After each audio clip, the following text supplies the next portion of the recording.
Macam mana Arya, boleh kita mulakan? Kita berikan nota dalam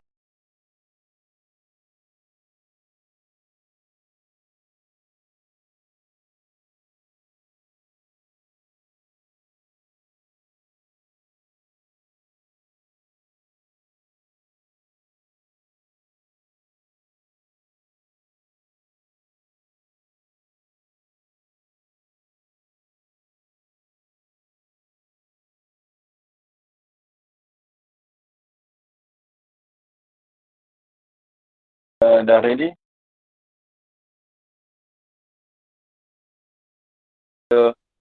Pada hari ini yang membantu untuk kita tetap kita punya campus live talk.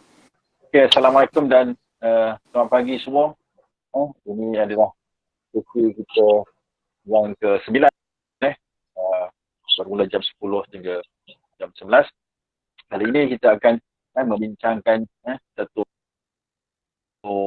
topik yang juga menarik, seawal satu Ramadan yang kita nak mempromosikan berkaitan dengan gaya hidup bukan tetapi secara elektronik. Jadi saya tampilkan dua orang tokoh siswa kita yang tidak asing lagi, iaitu orang Sabah, saudara Syahnizam. Apa khabar saudara Syahnizam? Kabar baik, alhamdulillah. Hello. Apa khabar Syahnizam? Kabar baik, alhamdulillah. Hello Syahnizam. Di Sabah sini okey. Di Sabah bagaimana? Boleh bah. Boleh bah kalau kau Alhamdulillah. Bagaimana keadaan di Sabah? Sini senang-senang tak juga. Satu Ramadan bising juga semua. Senang-senang saja di sana. Okey, boleh dengar. Sini punya boleh jelas suara saya? saya? Ada juga bising-bising.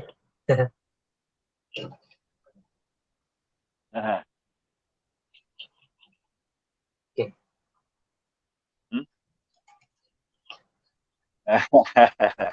Okey. Saya ucapkan selamat datang kepada saudara Syahnizam bin Irian Shah yang sekarang berada di Tawau. Sedikit latar belakang berkaitan dengan Shah, merupakan alumni di Sekolah Jenis Kebangsaan Cina Tionghoa, Tawau, Sabah sejak 2004. Kemudian sambung pengajian di SMK Kinabutan, Tawau. Ya, anak jati Tawau. Ini memang anak jati Tawau dan menyambung pengajian dalam bidang asasi TESOL di UNICEL, merupakan penerima derma siswa UNICEL. Kemudian lanjut yang menariknya saudara Syahnizam ialah pelajar semester pertama. Betul? Dalam bidang Bachelor of Education. Ya. Ujian TESOL Ya. Okay. Baik. Jadi pertama. Apa nama juga merupakan apa nama pimpinan dalam persatuan basketball di UNICEL kampus Iskandar Jaya. Sama Syahnizam. Okey. Panel kita yang kedua yang tidak asing lagi, yang sangat aktif, yang sentiasa vokal membawa isu-isu kebajikan mahasiswa di peringkat pengurusan SGP khususnya di kampus Shah Alam. Saudara Firdaus, apa khabar saudara Firdaus? Assalamualaikum, khabar baik Cik Izwan. Daus. Salam satu Ramadan. Waalaikumsalam warahmatullahi wabarakatuh. Selamat pagi juga kepada saudara kita. Alhamdulillah. Saudara kita Syahnizam Azam. Syahnizam. Ya. So kita berlintang langsung live daripada Sabah dan juga daripada Genting Kelang, Hulu Kelang. Jalan Kelang Lama Cik Izwan. Kelang Lama. Okey. Baik, Muhammad Firdaus Muhammad Ghazali saudara Firdaus merupakan exco sukan dan juga kelab untuk sesi 2019 dan 2020 merupakan majlis perwakilan pelajar. Sekarang mengambil pengajian dalam bidang Bachelor of Finance bahagian kewangan. Betul. Ya betul. Dan juga alumni SMK Taman Desta di peringkat SPM dan juga peringkat SPM. Jadi bagaimana tadi sahur? Sahur KFC, McDonald atau ringkas simple saja? Oh, Daus. okey. Alhamdulillah pagi ni kita semangat sikit lah sebab Ramadan yang pertama. So sahur pun kita semangat sikit. Alhamdulillah lah mak pun masak sedap-sedap. So kita makan lah makanan yang mak masak.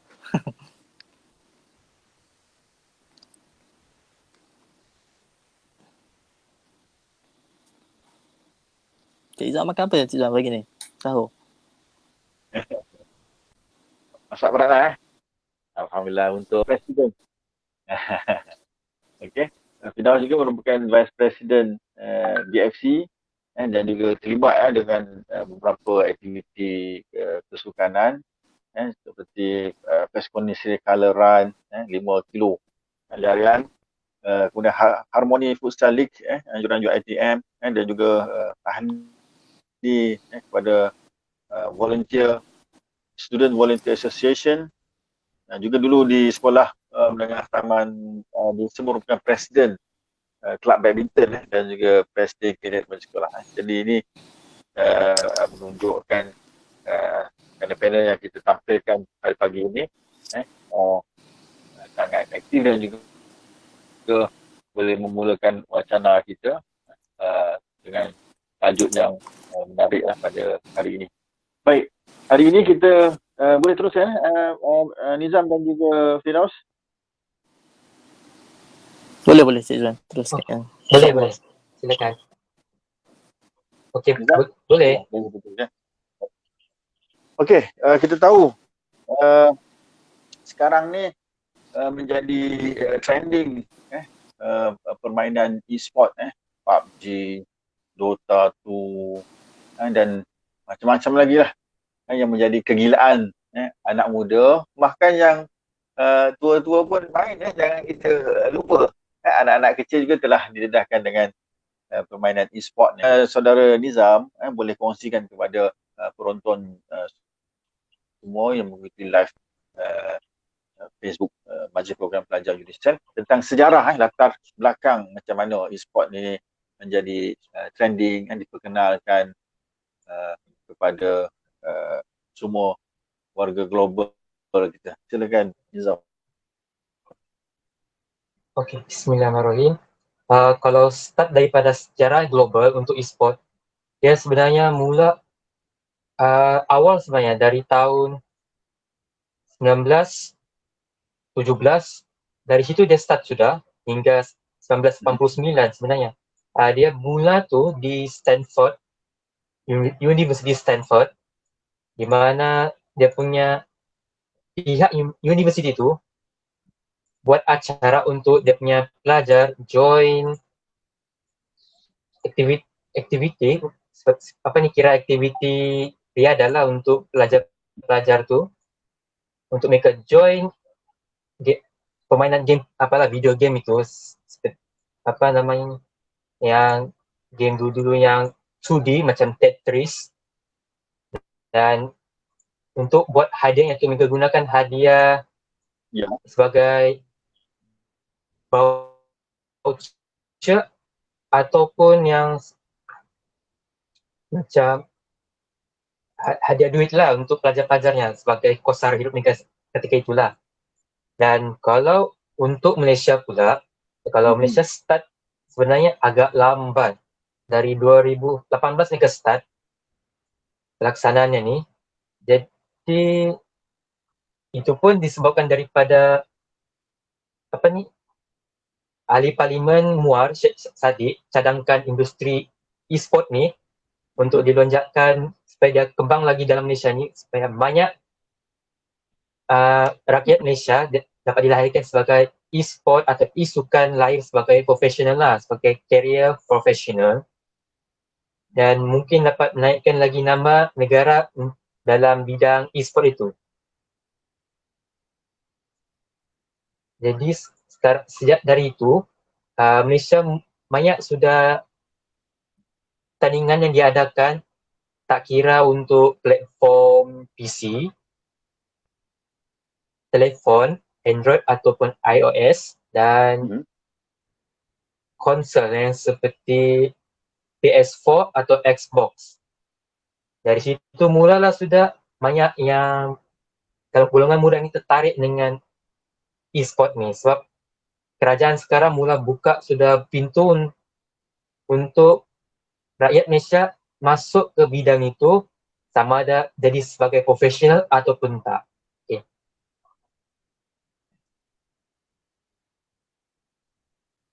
Hello?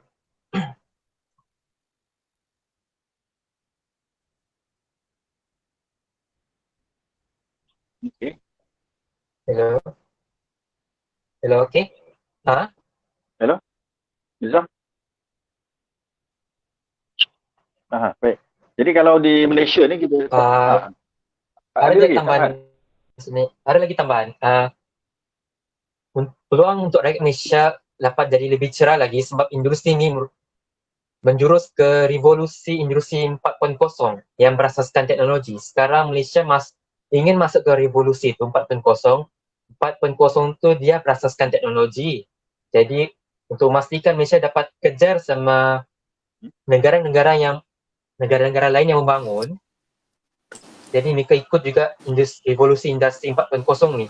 Dari situ komuniti video game ni atau permainan video impaknya kira sangat besar. Jadi tapi sekarang pemain ataupun orang yang ingin masuk tu kurang diberikan peluang untuk tonjolkan bakat mereka kerana sekarang ni tidak banyak kejohanan yang high level, bertaraf tinggi yang dianjurkan Malaysia. Selalunya pertandingan-pertandingan ni dianjurkan oleh NGO yang bukan kerajaan punya.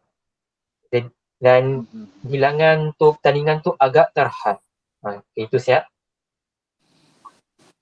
Okey. Baik. Terima kasih makluman semua Malaysia. Itu juga ada tumbuhan secara rasmi atas nama Persatuan Sukan Elektronik Malaysia ataupun singkatannya e-sport Malaysia. Jadi Malaysia. Kalau rakan-rakan di luar sana untuk mengikuti lebih lanjut boleh masuk ke dalam Facebook e-sport Malaysia. Jadi saya ingat banyak juga acara-acara penghiburan yang dianjurkan secara online. Lagi-lagi musim PKP, Perintah Kawalan Pergerakan, dan juga ada beberapa pihak yang menganjurkan, yang saya kira boleh disertai oleh masyarakat Indonesia ataupun pendengar di sana. Kalau macam Nizam sendiri, apa game yang sering kali dimainkan? Kalau boleh dikongsikan. Selalunya game yang saya selalu main yang kira e-sport lebih kepada jenis shooting game macam CSGO, Counter-Strike Global, Dota 2, dan sekarang ni saya lebih fokus kepada fighting game seperti Tekken 7, Dragon Ball Fighter Z dan Super Smash Bros Ultimate yang lebih berasaskan kepada berlawan dalam Jadi dalam kalau atau arena. ada ruang-ruang untuk main.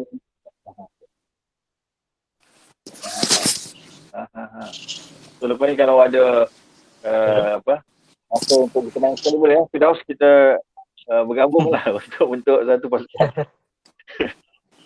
Okey, kita pergi kepada saudara Firdaus yang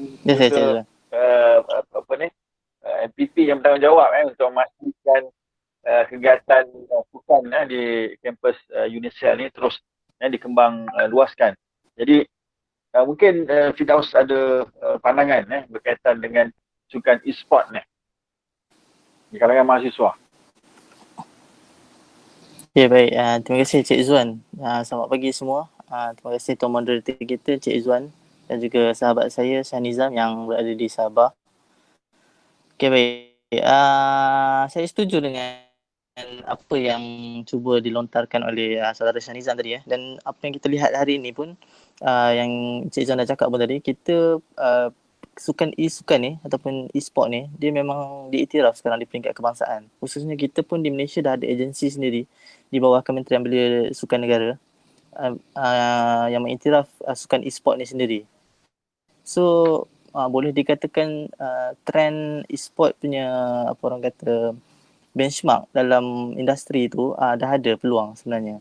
Dan juga apa yang saya boleh kongsikan dekat sini, mungkin dalam bentuk fizikal kita boleh nampak dia tak ada kena-mengena dengan sukan secara fizikal, tapi dia boleh dijadikan satu kerjaya. Dan kita dapat lihat sekarang ramai anak muda yang menjadi orang kata apa ikutan lah, buat live stream dan juga menjadikan sebagai pendapatan utama mereka dalam sukan e-sport ni.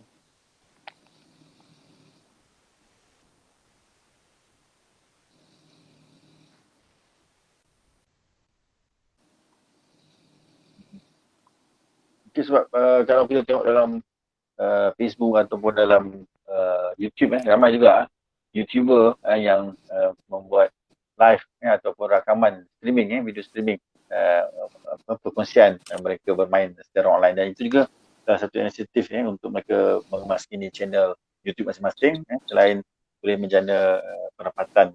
Jadi maksudnya pendekatan yang terkini ni berbeza dalam 10-20 tahun yang lepas, bagaimana teknologi digunakan seluas-luasnya sebaik-baiknya untuk menjadi satu kerjaya baru ataupun kita panggil sebagai gig ekonomi ataupun freelancer. Mungkin dia ada satu kerjaya lain sebagai pakar kewangan, tapi bersama dia ada YouTube channel juga. Betul tu Cik Zul. Sampai hobi bermain game. Okey, baik. Jadi mungkin Firdaus boleh kongsikan apa faktor mahasiswa ni dia suka ataupun tertarik dengan e-sport ni. Okay, baik Cik Zuan. Okay, seperti kita lihat lah zaman sekarang dia jadi trend kan, sukan e-sport. Sebenarnya apa yang saya baca lah melalui sukan e-sport ni, dia ada perbezaan sedikit dengan sukan ataupun gamers ni. Okay, sukan e-sport ni dia lebih tertumpu kepada sukan-sukan macam dia jadikan sukan rakyat jugalah, tapi berbentuk elektronik. Dan apa kita lihat, benda ni menjadi tarikan dan jadi trend sekarang sebab salah satu faktornya penganjuran sukan e-sport ni dia apa orang kata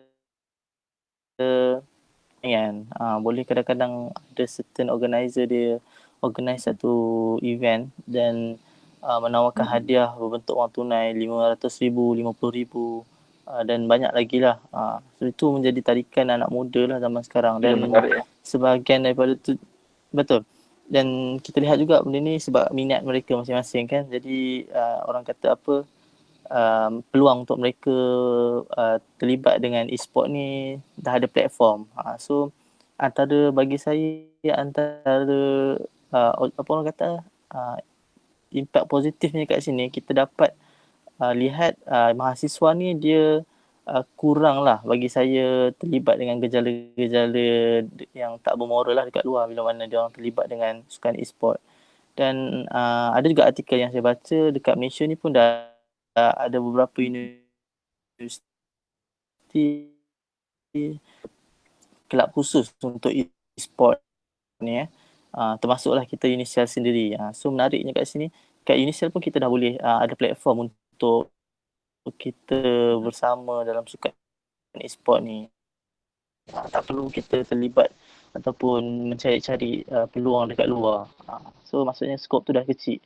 So bagi saya benda ni menjadi tarikan dekat pelajar khususnya mahasiswa ni atas sebab minat dan juga mungkin atas sebab mereka rasa inilah peluang dan menjadikan minat mereka tu sebagai apa orang kata in return lah, maksudnya dapat pendapatan balik semula dengan menggunakan kemahiran-kemahiran tertentu dalam e-sport ni.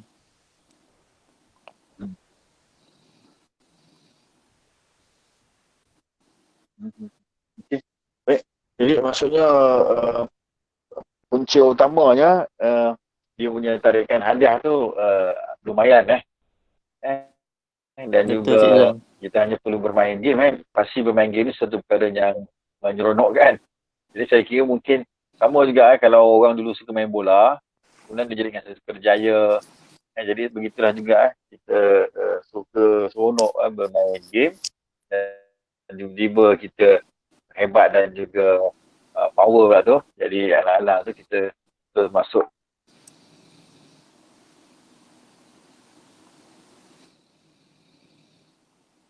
ke dalam pertandingan-pertandingan yang dianjurkan. Baik, kita kembali ke Tawau saudara Nizam. Saudara Nizam berkaitan dengan mungkin ada potensi yang lebih atau peluang yang boleh diteroka oleh gamers yang mungkin awal-awal ni sekadar bermain-main, hanya membuat eksplorasi, main dengan adik-adik, main dengan kawan-kawan. Jadi mungkin Nizam boleh bagikan maklum balas, mungkin apa lagi yang boleh kita teroka sebagai gamers dan juga atlet e-sport ni. Silakan Nizam. Okey, kalau untuk potensi yang boleh terokai oleh gamers ataupun atlet e-sport ni, potensi ni sangat luas sebenarnya. Boleh dia dapat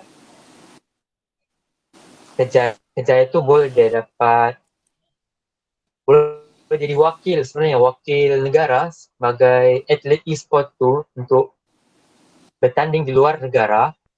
Dan di samping tu juga mungkin mereka dapat interaksi sama orang yang luar yang ikut tandingan tersebut, sebab sukan e-sport ni agak luas. Dia selain daripada pemain tu sendiri, ada juga peminatnya. Jadi selain daripada pemain tu, dia dapat interaksi juga dengan peminat-peminat sukan e-sport tu. Tak kira lah jenis apapun tandingan tu, daripada segi shooting game, fighting game, strategi game yang berasaskan strategi, ataupun sama ada permainan yang melibatkan solo, satu orang, ataupun yang berkumpulan.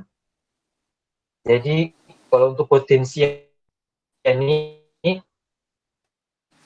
selain dia dapat duit daripada kemenangannya tu, dia juga dapat juga peluang untuk ditaja oleh syarikat-syarikat yang bukan berasaskan kerajaan, seperti syarikat elektronik seperti Beat ke, yang untuk headphone tu, dan selalunya syarikat yang taja mereka ini, mereka mau memperkenalkan mereka punya produk seperti, dan seperti baju-baju yang digunakan oleh pemain-pemain tu pun ditaja juga tu oleh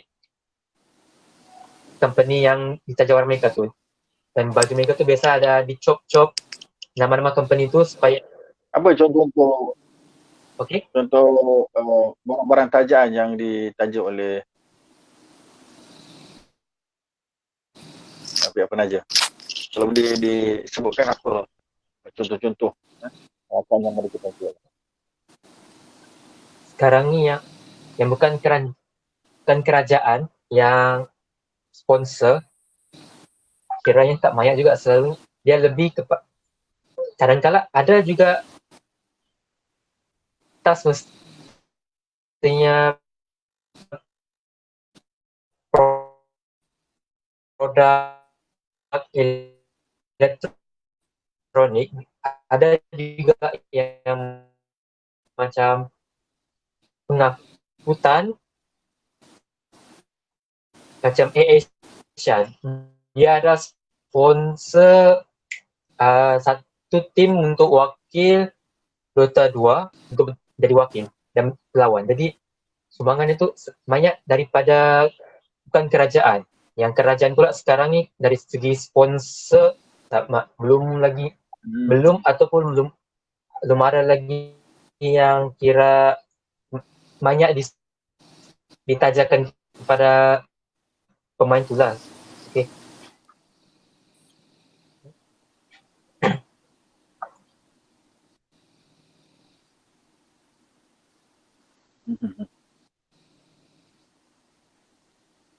Okey. Baik, jadi maksudnya peluang dan juga potensi tu masih lagi luas. Ya, masih lagi luas. Kalau saya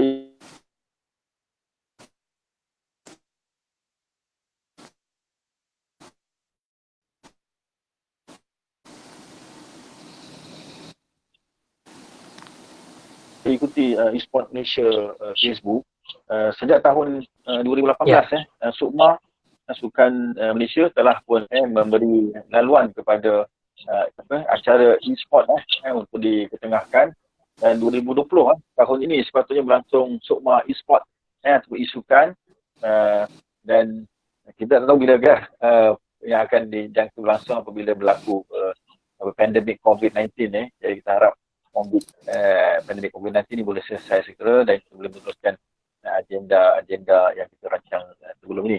Jadi maksudnya bermula dengan bermain-main, kemudian kita latih dasar, dan kalau kita dapat pergi sampai satu tahap itu, maka kita juga berpeluang untuk terlibat sebagai atlet e-sport untuk acara semua di peringkat Malaysia dan mungkin di peringkat ASEAN, di peringkat atas bangsa. Firdaus, kita juga menghadapi beberapa cabaran apabila segelintir mahasiswa ataupun pelajar peringkat sekolah atau mungkin individu apabila obses kepada game online ataupun e-sport sehingga mereka terabaikan tentang urusan kediri. Mungkin Firdaus ada pengalaman bersama dengan rakan-rakan yang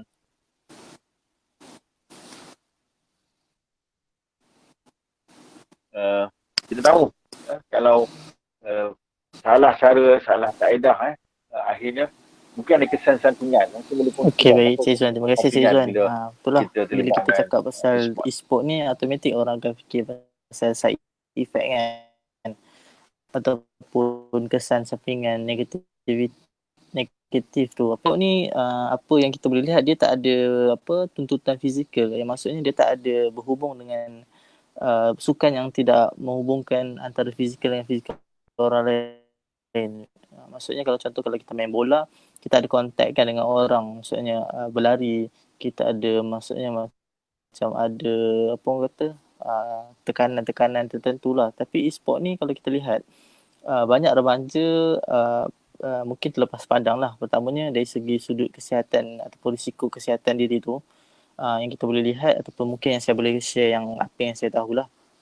Kita boleh tengok bila terlalu banyak lama kita bermain sukan e-sport ni, kadang-kadang kita terlampau banyak duduk pun kadang tak elok kan. Kita mesti perlu exercise. So gaming ni juga kadang-kadang bila kita tengok orang yang suka bermain gaming ni, dia akan ada masalah. Contohnya macam orang kata masalah sakit belakang, sakit leher lah dan sebagainya. Kadang-kadang benda ni ada yang kes yang saya pernah baca yang serius sampai mereka ni menghadapi penyakit yang sama macam orang yang kerja office. Maksudnya di bahagian tangan lah, ataupun mungkin bahagian ligamen macam carpal tunnel. Okay. So mungkin ada masalah saraf dan sebagainya. Itu adalah antara side effect yang jangka panjang lah yang saya boleh kongsikan kat sini. Dan antara yang lain dari sudut mental, kita boleh lihat tahap bukan bersifat normal maksudnya dia mungkin ada sifat yang orang kata nak main game je, dia tak fikir sekeliling dia. Betul macam Cik Izzuan cakap, kita memang banyak lihat. Saya pun ada kawan-kawan yang macam bila dah terlibat dengan e-sport ni, contoh sekarang yang banyak trend PUBG kan, ataupun mungkin Mobile Legend, bila mereka main terlalu lama, kadang-kadang mereka abaikan keluarga. Kadang-kadang ada kawan saya yang tak pergi kelas dan sebagainya sebab tidur lewat. So benda-benda macam ni memberi impak ataupun efek yang negatif untuk diri, untuk environment kita.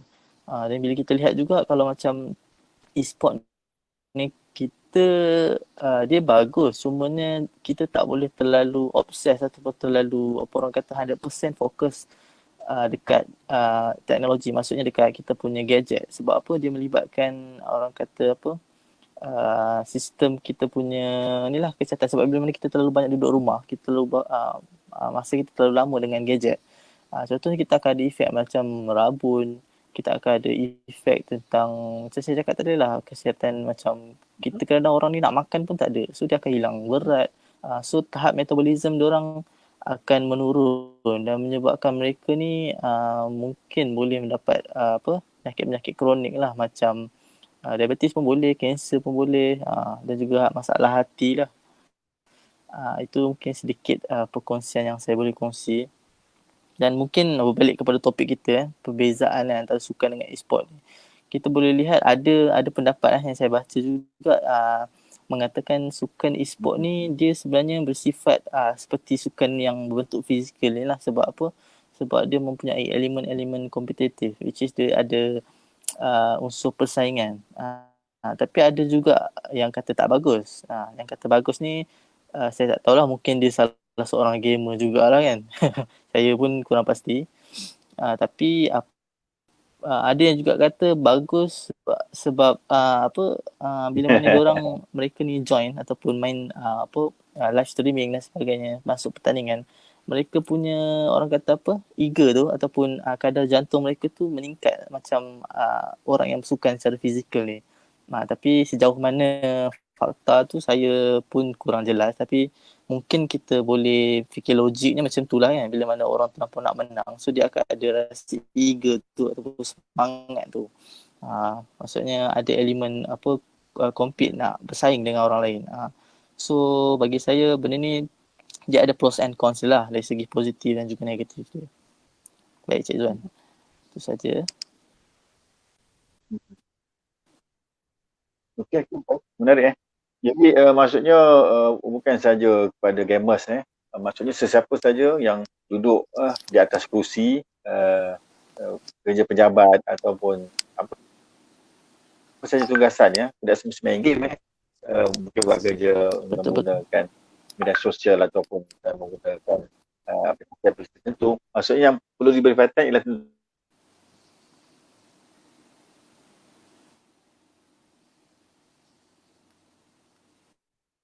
ergonomik satu-satu orang duduk bagaimana postur kedudukannya, kena ada kerusi ataupun di ruang-ruang training, duduk terlalu lama pun akan memberi kesan kepada kita.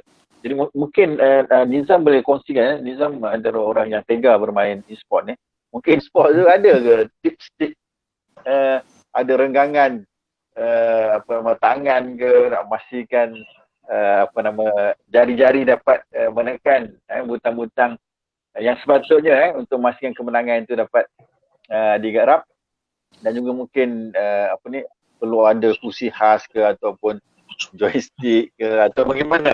Kita tanya kepada gamer kita Nizam daripada Tawau. Okey, kalau mau tips untuk biasanya untuk atlet e-sport ni, biasanya sebelum mereka mulakan mereka permainan atau mereka punya match tu, selalu mereka buat senaman tangan dulu. Yang ringan lah sebab banyak melibatkan tangan mereka juga. Dan sebelum biasanya mereka bersenam tangan tu senang saja, berkasih gerak tangan tu kiri kanan terutamanya jari. Dan satu lagi tips ni, kalau ketika bermain tu tangan tu jangan dikeraskan sangat sebab bermain pada jangka masa yang lama akan menyebabkan tangan tu rasa kebas dan sakit. Selalu begitu, orang selalu komplain sebab tangan mereka sakit main game lama. Jadi kalau ada orang yang mau main game tu macam 1 hingga 2 jam, tangan tu kalau boleh jangan dikasih keraskan, jangan tekan sangat keyboard tu kah atau screen tu kuat sangat, yang akan membebankan jari-jari tu dan melemahkan kau punya ketepatan lah. Macam kau main PUBG kah, nanti ada masanya lari kalau tu. tekan screen kau pun sama je kesan tu dengan tekan perlahan. Ya, sama juga kesannya tu.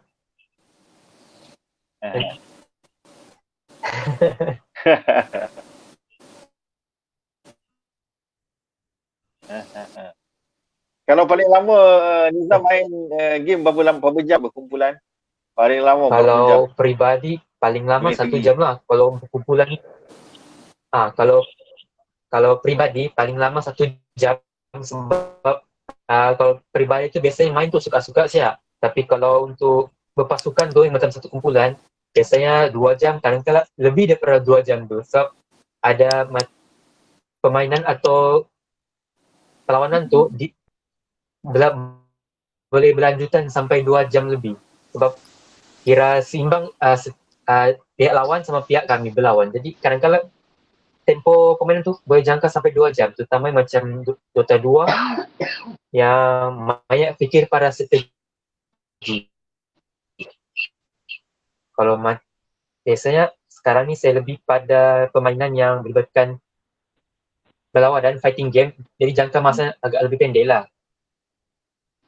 Paling lama 30 minit ke begitu, sebab setiap satu match paling lama 10 minit setiap satu perlawanan. Okey.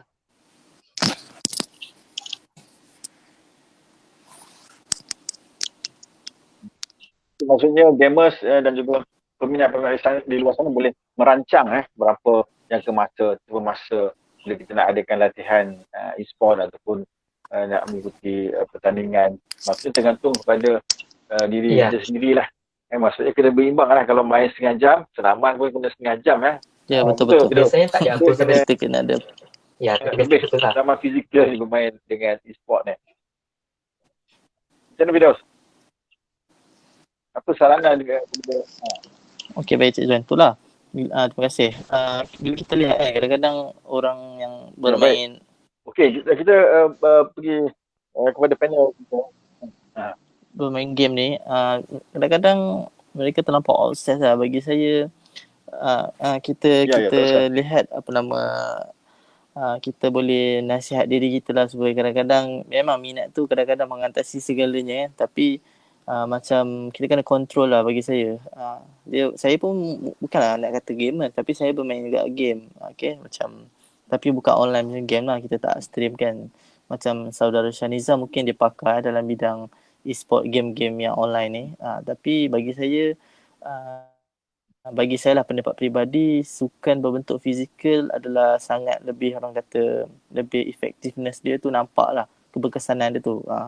Sebab kita dapat apa orang kata, silaturahim tu pun satu kita dapat wujudkan sebab kita engage dengan orang. Okay, kalau e-sport pun kita engage, tapi environment kita sajalah, maksudnya orang yang bermain sukan e-sport ni sajalah. Dan kadang-kadang kita lihat mungkin dari segi perbezaan ni kita boleh lihat sukan e-sport ni mungkin mereka ada kemahiran tertentu. Okay, maksudnya tapi kalau siapa yang tak boleh, apa orang kata, tak boleh main sekalipun, mereka masih tahu macam mana nak menang sesuatu perlawanan ataupun game.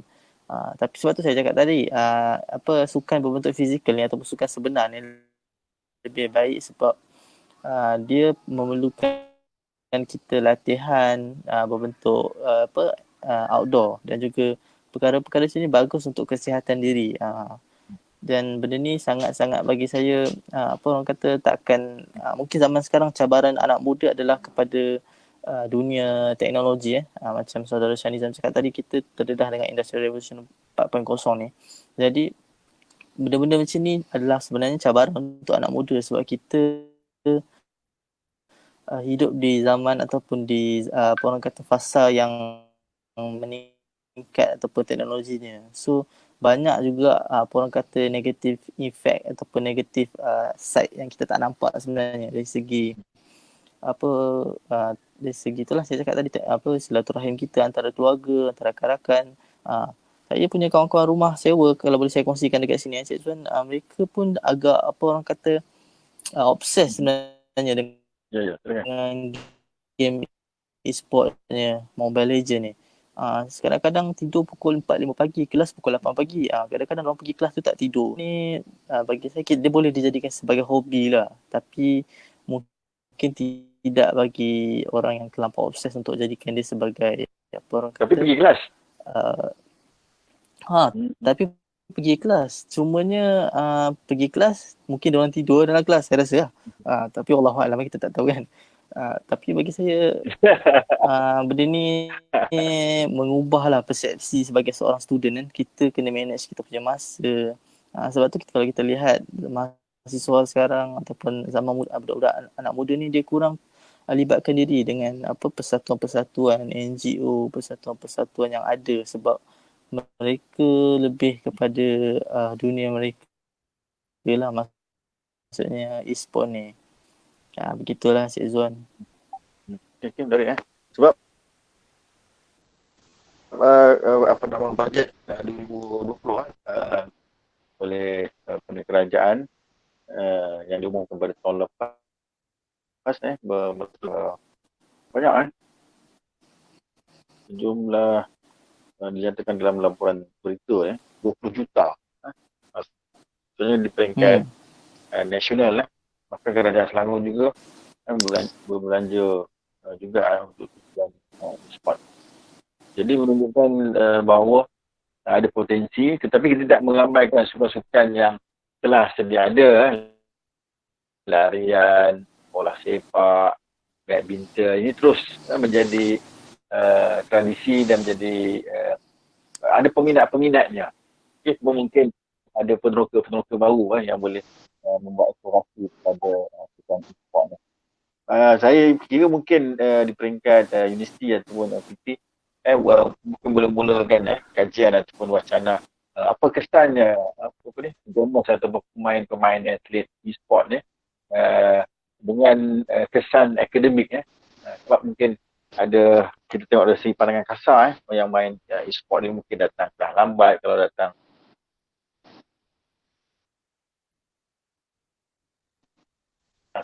tidur.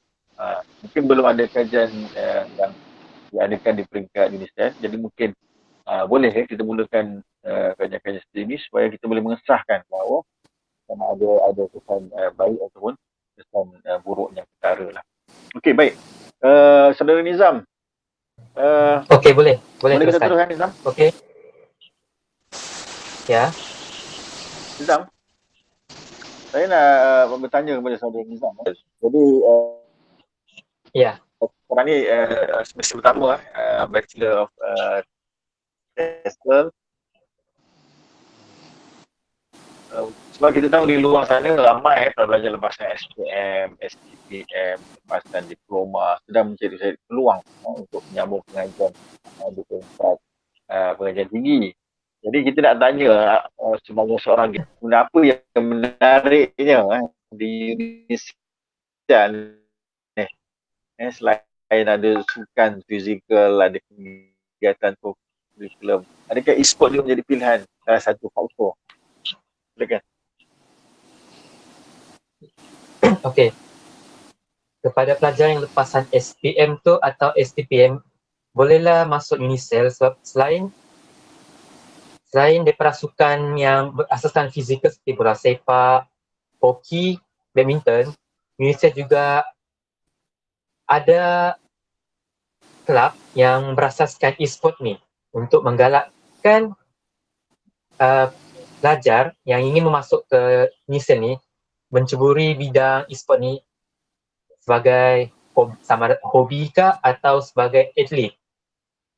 Dan selain itu juga UNICEF ni dia punya kos yurannya murah daripada universiti lain, dan juga dari segi pengalaman saya lah sebagai pelajar UNICEF, kawasan UNICEF ni dia punya kawasan sunyi, bagus untuk pelajar fokus, beri tumpuan untuk mengikuti pelajaran untuk ulang kaji atau buat mengikuti assignment kalau di hostel, ataupun dia boleh lipat di kafe itu buat assignment di kafe UNICEF. Jadi kepada semua lepasan SPM atau STPM yang ingin masuk ke UNICEF, bolehlah join kelab e-sport yang dibuat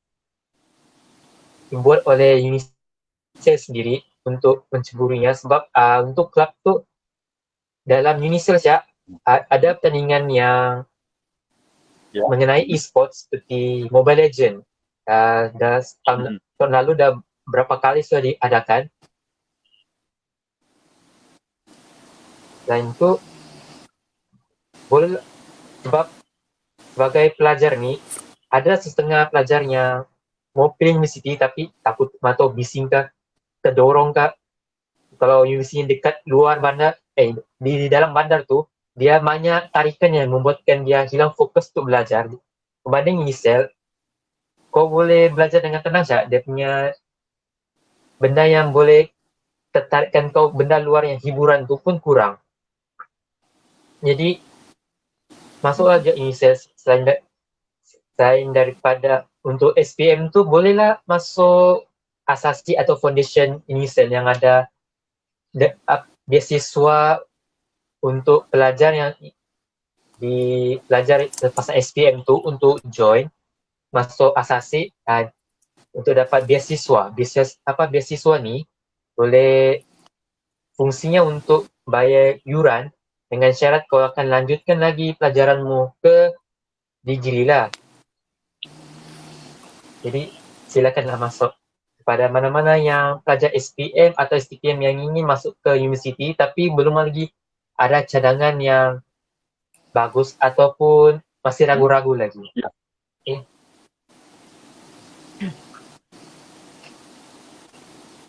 Hello. Baik, terima kasih berkongsikan pengalaman belajar di kampus Putrajaya. Nizam belajar di kampus Putrajaya. Saudara Firdaus di kampus Shah Alam, di kampus. Mungkin ada sedikit perbezaan kampus lifestyle berdasarkan dua kampus ini. Jadi mungkin Firdaus boleh kongsikan juga sebagai pimpinan mahasiswa, sebagai pelajar di Fakulti Perniagaan dan juga Accountancy. Jadi mungkin boleh terangkan kepada rakan-rakan yang mungkin berminat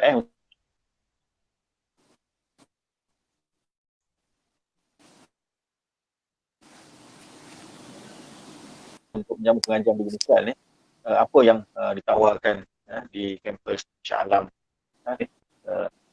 pelibatan di dalam kuliah sama ada secara fizikal ataupun secara online. Silakan. Okey, baik. Sekali lagi terima kasih Tuan Moderator kita, Encik Izwan. Okey, apa yang saya boleh kongsikan lah ni pendapat peribadi saya lah. Ya, betul. Okey, sejujurnya saya rasa sebab saya memang berada di kampus Shah Alam, which is dia punya kampus lebih kepada city campus. Secara jujurnya saya boleh cakapkan dekat sini, walaupun saya seorang pelajar inisial di Shah Alam, tapi saya suka pergi ke Unisel Besteri Jaya. Okay, sebab environment yang betul macam saudara Shanizam cakap tadi, environment Unisel di Besteri Jaya sangat seronok. Sebab apa? Dia sangat, apa orang kata, keadaan ataupun suasana dekat sana dia lain. Macam di Shah Alam, kita mungkin terdedah dengan environment ataupun entertainment ataupun hiburan di luar. Tapi di Shah Alam ni bagusnya di Besteri Jaya ni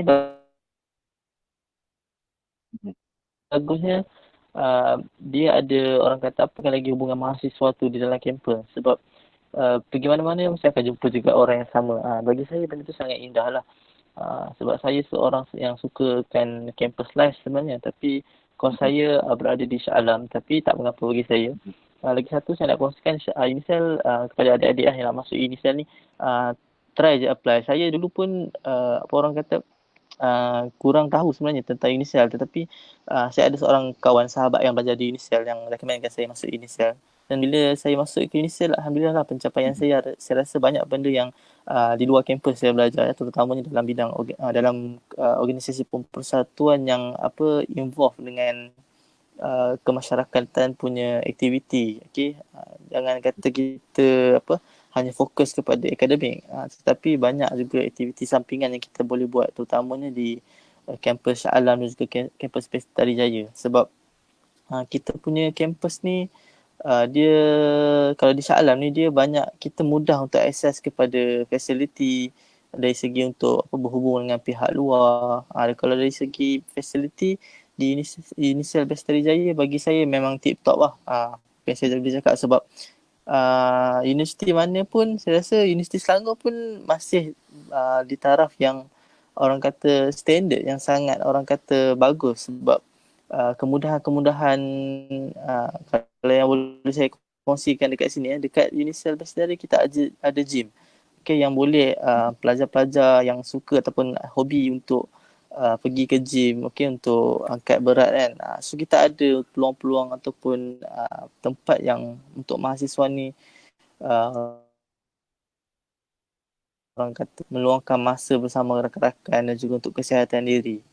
Dan dari segi saya sebagai seorang student perakaunan dan di bawah jabatan perakaunan, Fakulti Perakaunan dan juga Perniagaan, yang saya boleh kongsikan kat sini, UNISEL mempunyai satu suasana yang indah sebab lecturer ataupun pensyarah-pensyarahnya, secara jujur saya cakap senang untuk kita berhubung, untuk apa orang kata jika kita ada masalah dalam kertas kerja dan sebagainya. Jika dibandingkan dengan universiti lain, saya rasa mungkin susah untuk kita berhubung dengan para lecturer kan. Tapi bagi saya di Universiti Selangor ni kita punya pendekatan ataupun kita punya orang kata gap antara lecturer dan student tu sangat minimize ataupun sangat orang kata close lah. Maksudnya kita boleh WhatsApp lecturer tu bila-bila masa. Mungkin lecturer tu pun kalau yang jenis orang kata apa, lebih baik kan, yang lebih sporting, dia tak ada masalah kalau lebih daripada waktu pejabat untuk kita tanya soalan-soalan yang kita tak tahu. Itu antara apa orang kata positifnya UNISEL ni. Sebab ni saya lagi satu kalau boleh saya kongsikan saya menyesal sebab saya peringkat foundation ataupun asasi. Saya daripada tingkatan 6, okay, STPM. Sebab apa yang saya baru masa saya dah masuk ini saya baru tahu yang UNISEL ni ada menawarkan derma siswa pengajian percuma untuk peringkat foundation. Bagi saya siapa yang tak get peluang ni dia sangat betul. Derma siswa. Bagi saya siapa yang tak grab peluang yang ada ni dia sangat rugi sebab derma siswa ni foundation hanya setahun saja dan awak tak perlu orang kata bayar apa-apa. Hanya perlu melanjutkan pelajaran ke peringkat ijazah dan itu saja. So bagi saya benda tu satu peluang ataupun kalau macam zaman sekarang ni kan kita dah dengan pinjaman-pinjaman pendidikan kan. Tapi di UNISEL bagi saya iuran ni pun agak rendah bagi IPTS dan juga kalau dibandingkan dengan universiti lain lah. Itu dari segi sudut financial lah bagi saya. Betul.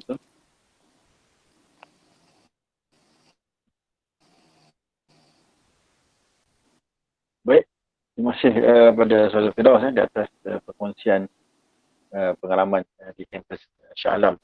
Jadi saya kira banyak peluang untuk maklumat lanjut boleh ikuti laman web untuk mendapatkan tawaran-tawaran yang diberikan oleh pihak pengusaha dan pengambilan universiti. Baik, saya nak pergi kepada beberapa lontaran di rakan Facebook kita. So, beberapa soalan. Yang pertama, e-sport tidak dapat berdiri dengan sendiri tanpa adanya hubungan dua hala di antara IPT ataupun organisasi luar. Adakah UNISEL sendiri menyokong MOU dilaksanakan di peringkat IPT? Okey, baik. Sebenarnya sebelumnya ada inisiatif untuk kita berkolaborasi dengan syarikat-syarikat yang mendukung e-sport. Dan kita tahu Kementerian Selangor juga mengangkat agenda ni di peringkat negeri dan juga KBS. Jadi kita memang terbuka untuk adakan MOU dengan banyak pihak untuk memastikan e-sport ni dapat terus berkembang di dalam kampus. Mungkin kita perlu tunggu beberapa masa ketiga lagi selepas selesai pandemik COVID-19 ni, insyaAllah kita akan cuba usahakan ke arah itu. Kemudian saudari daripada Siti Nazihah, apakah pendekatan yang boleh dilakukan untuk menarik lebih ramai masyarakat melibatkan diri dalam aktiviti kesukanan? Okey, baik.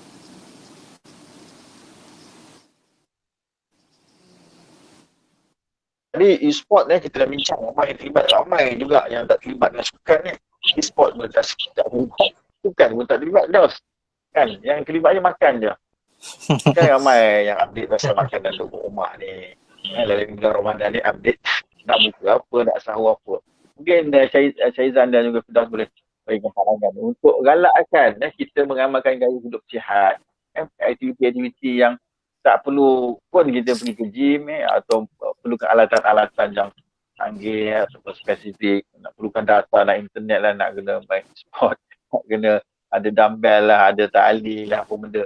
Mungkin Nizam boleh share kan teknik-teknik yang mudah, yang penting kita ada semangat untuk melakukannya. Oh, okey. Silakan Kalau Nizam. aktiviti yang boleh dibuat kalau di rumah ni dengan PKP ni, dengan bulan Ramadan ni, sebab sebenarnya ramai orang malas untuk, terutama bulan Ramadan ni, untuk bergerak. Mau tidur, makan, tu Syak. Buka puasa nanti makan. Jadi ada sebenarnya aktiviti yang senang. Boleh kau buat.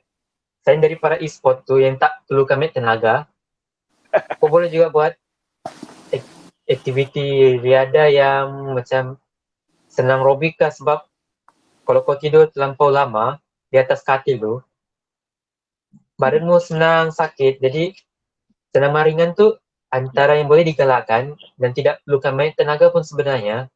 Jadi selain daripada senaman ringan, boleh juga, kalau ada yang saya tahu, orang saya kenal lah, dia malas mau buat senaman ringan. Jadi inisiatif lain, bolehlah buat macam bersih-bersih rumah. Itu pun kira senaman juga. Senaman berat. Sebelum raya, senamannya ringan lah, bersih barang ke di rumah ni. Sebab yalah, kan Ramadan, so aku di rumah, selain tu PKP lagi. Lagipun gunakanlah masamu tu. Ya. Sebab mana tahu kau kemaskan rumahmu tu nampak cantik, nanti waktu hari raya nanti, bolehlah nanti orang kunjungi rumahmu, bersih rumahmu. Selain daripada senaman tu, bolehlah kau bersih rumah. Okay, itu Syak.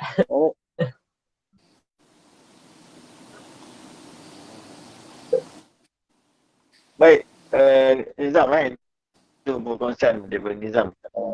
Ya, Dos, bagaimana Ya. Dos? Gaya hidup sihat bersenam di rumah ni. Kita nak galakkan masuk sukan badminton lah, bola. Kena ada bola. Kalau main badminton kena ada raket. Ini yang kita nak membudayakan gaya hidup sihat ni. Bersenam di rumah ni. Sukan di rumah bagaimana? Dos boleh kongsikan. Okay. Bukan senaman perut Ni, Okey, baik Cik Izwan. Terima kasih. Terima kasih juga kepada yang bertanya tu soalan. Okey, agak menarik lah soalan. Okey, baik. Seperti mana yang kita lihat sekarang ni, bila startnya PKP pada 13 Mac itu, banyak program-program di TV secara online ataupun di Instagram yang mereka ni sahut cabaran orang-orang public ni ataupun kita Malaysia ni, rakyat Malaysia, untuk buat home workout. Okay, so kalau boleh dikongsikan kat sini, Cik Zuan, izinkan saya kongsikan. Okay, kami MPP tidak terkecuali juga untuk mengambil inisiatif menjalankan satu aktiviti sepanjang PKP ni. Okay. Apa yang saya boleh kongsikan dekat sini, kami MPP ada satu program di mana programnya dinamakan Unicell Home Competition, dan di bawah ni ada 9 program secara alam maya lah. Dan salah satunya adalah berkaitan dengan kesihatan diri, iaitu kita ada buat challenge home workout. So bagi saya, kepada individu ataupun yang mungkin yang dah biasa pergi gym dan sebagainya, ataupun yang dah biasa main bola, dia agak susah bila tiada peluang untuk keluar rumah untuk bersukan dan sebagainya. Bagi saya, benda ni kita sebenarnya boleh buat di rumah saja. Okay? Kita boleh buat cardio, kita boleh buat aktiviti-aktiviti sampingan yang mungkin boleh menjaga kesihatan kita. Okay? Jadi antara program yang saya cakap tadi, home workout competition ni, dia lebih kepada kita mencabar ataupun sebahagiannya adalah lebih kepada kesihatan diri lah, untuk khususnya untuk mahasiswa inisial ni, untuk kita menjaga kesihatan. Seperti kita buat video, kita contoh push up, pumping dan sebagainya untuk kita menang, sebab kita ada tawaran hadiah untuk pertandingan ni. Jadi antara inisiatif yang kami sebagai MPP dah laksanakan, salah satunya program workout tu lah. So kalau tadi Puan Cik Siti Nazirah ni kata pendekatan yang boleh dilakukan untuk kita tarik lebih ramai orang untuk join sukan, ialah sebenarnya banyak sebenarnya. Okay? Walaupun tiada keperluan ataupun peralatan yang khusus untuk kita buat sukan ni, tetapi kita masih boleh buat sukan ataupun sukan berbentuk fizikal ni lah. Saya faham sekarang ni musim PKP ni memang ramai yang memang suka lah, sebab dia orang lebih banyak masa untuk bermain e-sport ni. Tetapi bagi saya kadang-kadang tu kita perlu exercise jugalah dengan buat satu aktiviti sukan berbentuk fizikal. Contoh, kalau kita tengok dekat Instagram, dekat Facebook, banyak perkongsian daripada rakyat Malaysia yang apa orang kata teknik-teknik, mengajar kita teknik-teknik untuk apa orang kata bersenam secara sihat. Okey, contoh macam lari setempat ke dan sebagainya. So, pendekatan-pendekatan macam ni bagus sebenarnya sebab kita dah ada medium, dah ada platform iaitu media sosial. So, bagi saya kita tak ada masalah untuk bersukan ni sebenarnya. Baik Cik Zuan, itu saja.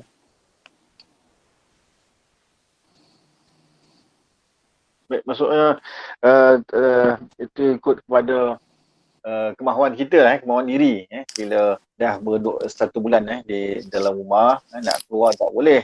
Nak lari rumah kena tangkap, masuk denda 1,000 lah kan. Jadi maksudnya mula-mula dengan kemah rumah dulu, kemudian regangkan badan, Betul. solat, juga menjadi satu juga pergerakan yang harus dilakukan.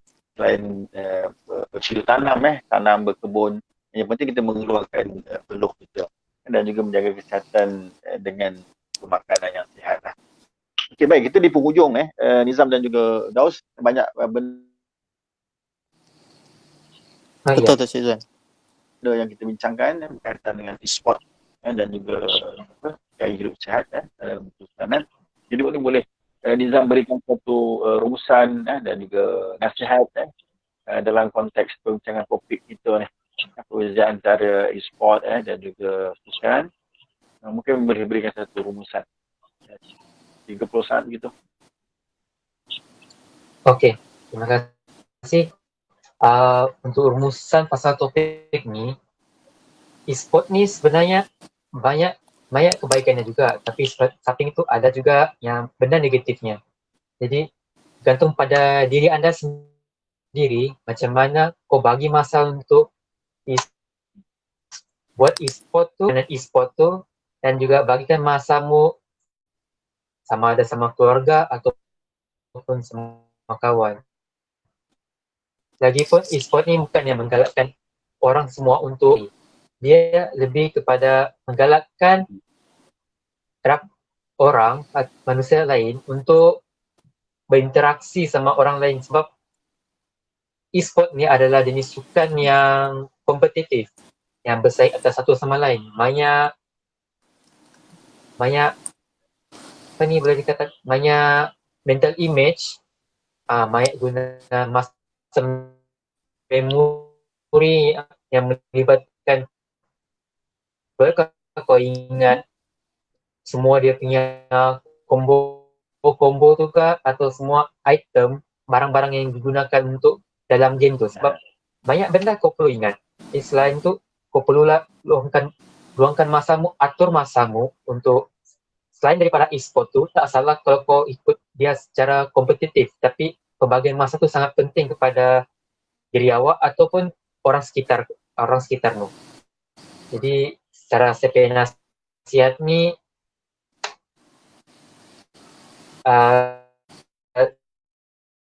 dalam PKP ni tak ada masalah kalau main e-sport. Jadi at least kawal ataupun cuba atur masa untuk ada masa tertentu kita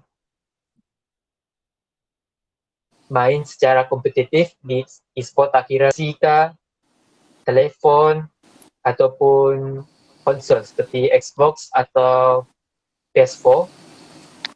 Jadi kau cuba jangan terlalu obses sangat dengan diri tu untuk terus berlawan dengan kompetitif sangat dalam e-sport ni sampai masa tu berlalu dengan cepat, sebab masa ni tak menunggu kita ni. Masa itu emas. Secara itu salah rumusan yang boleh saya sampaikan. Okay.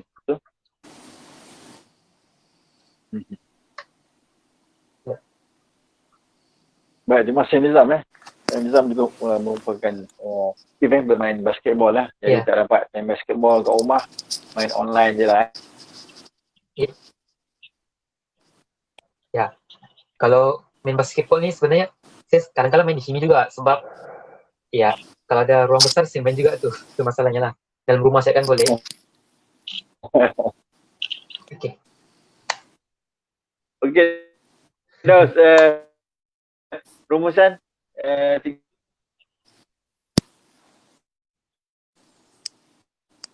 Okay, baik Cik Izzuan. So kita dah sampai penghujung kan. So apa yang saya saat atas tajuk kita ni, silakan. Okay, baik. Jadi apa yang saya boleh rumuskan dari segi perbincangan kita tadi, okay, kita pun tahu kita dah masuk fasa ataupun bulan Ramadan kan. So mungkin ada orang cakap kita dah tak boleh nak exercise. Sebenarnya boleh. Okay, bagi pendapat peribadi saya dia boleh. Okay, tapi kita kena pilih waktu-waktu yang sesuai lah ataupun buat aktiviti yang kurang, apa orang kata kurang berat lah. Maksudnya kita tak melibatkan apa orang kata aktiviti yang lasar. Okay, yang boleh hilangkan, yang boleh buat kita rasa dahaga dan sebagainya, ataupun yang paling tepat saya boleh cakap rumuskan kat sini, kita pilih waktu yang kita jadi kepada anak-anak muda khususnya mahasiswa lah, saya sarankan, saya faham sekarang memang banyak masa untuk kita apa orang kata hanya gadget kan, tapi kurangkan bermain game tu ataupun e-sport ni jadikan sebagai hobi sampingan lah, bukannya aktiviti harian untuk mengisi masa lapang. Jadi sebab apa puasa mereka kata tak boleh nak buat apa-apa, diorang main game dan buat apa stream dan sebagainya. Bagi saya cuba kita kurangkan aktiviti yang macam ni, kita cuba buat aktiviti yang lebih berfaedah lah. Dan juga kepada atlet-atlet e-sport, teruskan perjuangan. Okay, saya tak nafikan memang sekarang platform e-sport di satu dunia ni pun, khususnya kita kat Malaysia ni pun dah diangkat. Okay, sebab kita dah ada memang agensi sendiri, dah ada suntikan dana sendiri. Jadi bagi saya benda-benda macam ni dah ada orang kata mudah lah untuk kita ni orang kata menjadikan e-sport ni sebagai career sebenarnya. Tapi kita masih perlu berfikirlah mungkin dari segi sudut jangka panjang ni macam mana. Dia ada pros dan cons je. Okay, baik Cik Izzuan, itu saja saya rasa perkongsian daripada saya untuk rumuskan.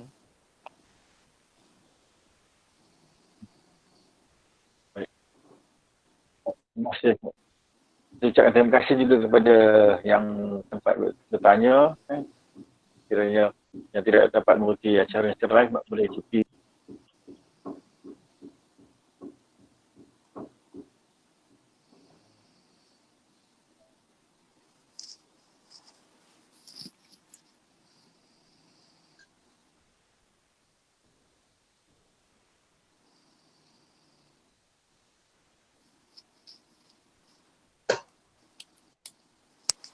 Okay, Cik Izzuan dah terkeluar nampaknya.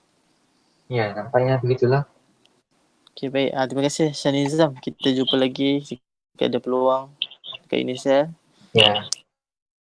So, stay safe, stay home semua. Okay, so kita Terima kasih tamatkan lah. juga. Ya.